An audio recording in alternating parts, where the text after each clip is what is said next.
Some concern that if we were feeding customers UG underground, and in other areas we were feeding customers overhead, then there's two different processes, or there could be, If we feed customers overhead, we need these white spiral affairs to lock the fibre off.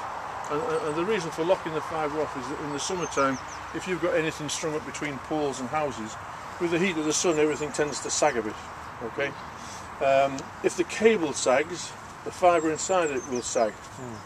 When the cable recovers, and it does recover when it's not soft and squodgy anymore, or covered in ice, right, when the ice melts, things recover back to the original height, virtually. The fibre doesn't go back to where it came from, it stays in the cable and starts to buckle up, right, which can cause problems with transmission.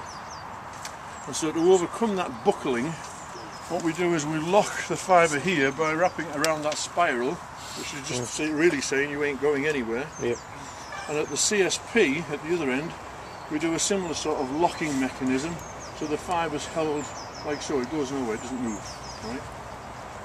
Some people start thinking, oh, the fibre's holding up the tube then, but all sorts of tests are being done and there's no detriment to the fibre or transmission whatsoever.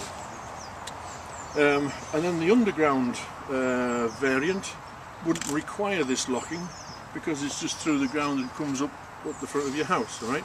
Yep. But some people were saying that some engineer might get confused and he might not fit the locking mechanism on an overhead one because he might think it's a UG one, because although this locking mechanism is overhead, it doesn't leave here and go straight upwards, it goes out in a duct. Yeah.